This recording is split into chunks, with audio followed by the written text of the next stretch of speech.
All right, so today we're going to discuss how to properly and effectively program your conditioning, specifically if you're an athlete that plays baseball or softball, or if you're a coach who coaches these sports.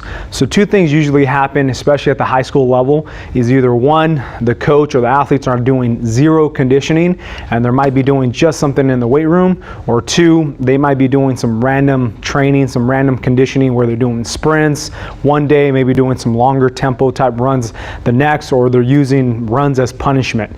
These two things are not going to benefit your athlete in the long term. All they're going to do is basically use conditioning as a negative thing, and it's going to impact their mechanics and possibly get them injured. So what we're going to discuss today is breaking down what these sports and how do we produce energy for these sports, and then how to train it effectively. So first thing we got to start is the energy system demands. So this is just a way to find out how do these athletes produce energy in order for them to swing a bat, throw a ball, run to first base, chase down a ball in the outfield, and things like that happen every single game during a softball and a baseball game. First is we looking at a lot of short, high-intensity bouts of effort. So this could be you hit the ball and you're sprinting as fast as you can to first base, or if you're the third baseman, charging hard on a bunt, trying to get to the ball and throw that runner out. So these athletes have relatively long periods of rest. So if I'm a pitcher, I'm going to throw a ball. It's probably going to take another 20 to 25 seconds before I have to throw another pitch. So again, longer rest periods in these sports than most. And you're going to see within that 3-hour game, typical game, a lot of explosive repeats throughout, right? So the majority is going to be probably standing around, but throughout that 3 hours, you're going to have explosive repeats, so we have to be prepared for that. So the energy system that baseball and softball mainly relies on is the ATP-PC system. So this is the phosphocreatine system. So if you've ever taken creatine supplementation, this is kind of what we're talking about. So your body's using this system to produce ATP, adenosine triphosphate, which is kind of the energy source of working muscles. So now that we know that, when we're looking kind of a big picture as far as program design, especially if you're a coach, we're going to look at some things that we don't want to do and some things we do want to do. So what we don't want to do is spend a lot of time on long distance runs. I know when I played baseball, we were running sometimes 3 to 5 mile runs after practice. Didn't really know why, but we did. So that's something, and we'll talk about if there's even any merit to doing these types of workouts within a program. But again, you don't want to spend too much time doing long distance runs. Only running forward. So a lot of times if we're doing any type of conditioning, a lot of coaches are making them maybe do some sprints or doing some jogging, and they're only going to one direction. As most sports, unless you're doing track and field, you got to be able to change directions, and you want to teach that body to run backwards along with running laterally. Traditional 2-point start, so you're going to see a lot of conditioning programs or running programs where they're always on 2 feet. With my athletes, I like to have them starting in different positions. So you want to switch it up because there's going to be times on the field where they're going to maybe slip and they're going to have to get from the ground and get up and chase that ball down. So don't only do 2-point starts. Never using aerobic type workouts. So again, it kind of goes against what we said in the first point, but this is just to show you that there's some merit to it, but you don't want to spend tons of time with it.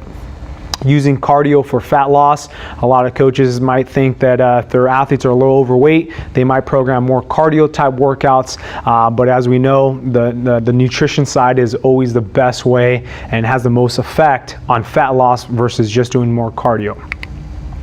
Using cardio as a punishment. This is something that probably still goes on. It went on when I was playing, and I know this happens. So we'll talk a little bit as far as why this is not a smart idea to do, and maybe you can find some other ways to implement certain strategies.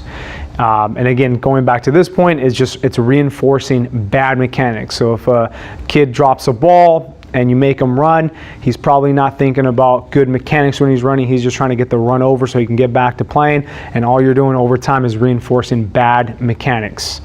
So what we do want to do is spend time on sprinting mechanics. So instead of just programming sprints, before you do that, you want to spend some time actually teaching these athletes how to sprint correctly, how to use their hands and arms correctly, how to angle themselves as far as leaning a little bit more upright and things like that. So you want to go over these things so it's going to prepare them for their games. Teaching change of direction and deceleration. So again, going back, if you're not doing track, most sports you're going to have to run, stop, change directions. So you got to implement some of these techniques and drills within your practice versus just running straight ahead. Drills from different starting positions, kind of going back to not just doing the 2 points. So you want to do things where the athletes are on the ground, they're starting from a side position, they're on 1 knee, 2 knee positions, because it's going to happen during a game. So you want to get them used to it and being comfortable getting from other positions into that sprint position. Using aerobic workouts early on and lower volume to build the base. So this is kind of going back to that first point of the don't, is you don't want to spend a ton of time with it, but early on when you're out of season and just kind of getting back in the groove of things, this is a good way to build a good aerobic base that's going to help you later on when you're doing your higher intensity intervals. So early on when the kids come back and they're just starting out, let them run for 20 to 30 minutes, get them in quote unquote in shape and doing some aerobic workouts. Doesn't have to be a ton of volume. They don't have to be running 5 miles, but a good 2 to 3 mile jog should be warranted, and it'll help them build that base. So when they do start to do their higher intensity sprints, they're going to be much better prepared.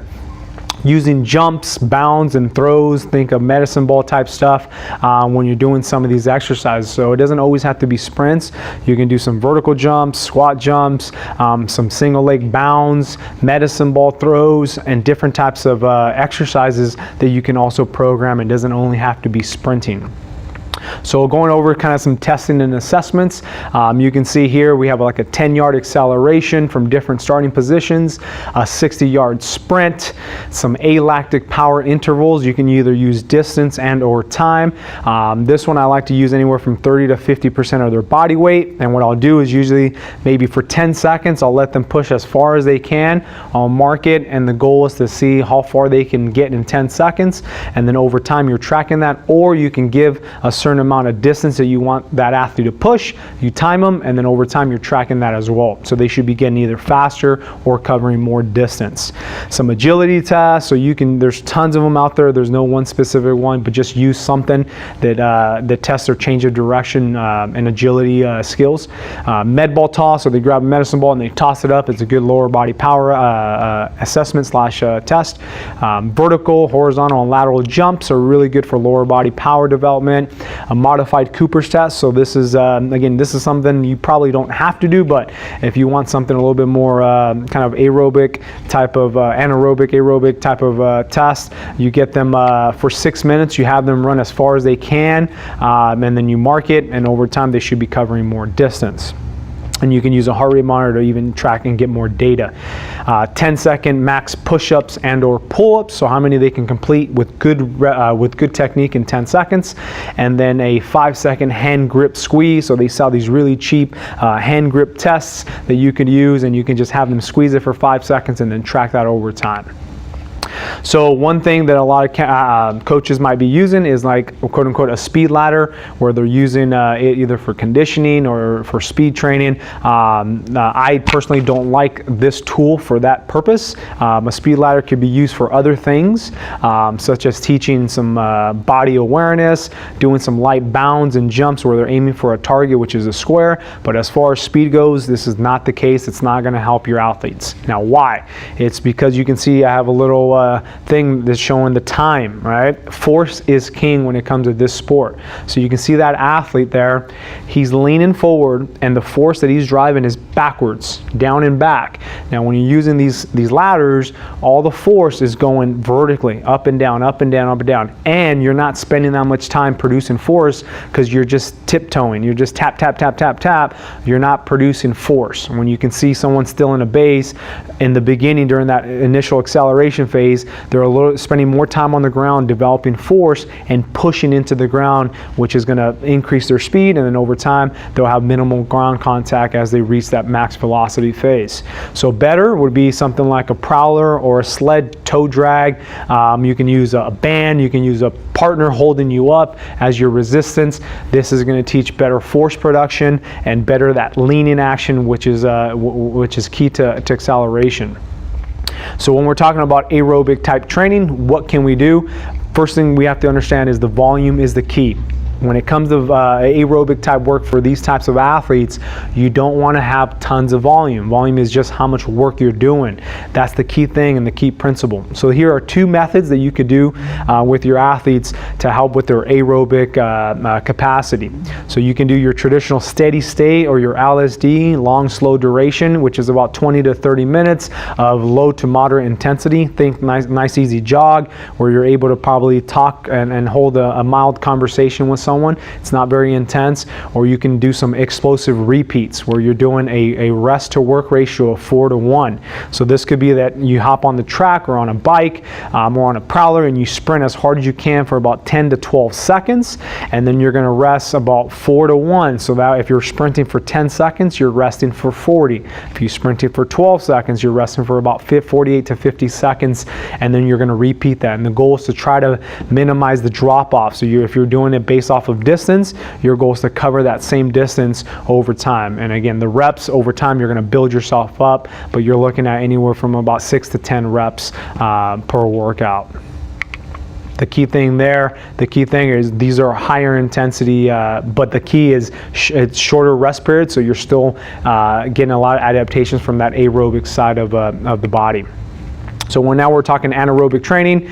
Now the opposite, intensity is a key. When we discussed aerobic, it was more about how much volume you're doing and not to do tons of it, but now we're talking intensity. We want that intensity when we're talking about the anaerobic type training. So two methods that I use is what we call the lactic power intervals. So this is about 5 to 10 seconds of maximal effort. So you're on a bike, you're on a sled, you're on a sprint, and then you're going to recover for about 2 to 3 minutes. So this is much longer rest periods than the ones we did for the aerobic because we want to make sure that these athletes are coming back within that rep almost at 100%. We don't want to see a drop off. So you got to give them plenty of rest period, or else you're going to basically accumulate too much fatigue, and then the whole purpose of being explosive, you're not going to be, because you're going to have a lot of fatigue. So you have to make sure you're giving them enough rest periods between these reps, but they have to be maximal efforts.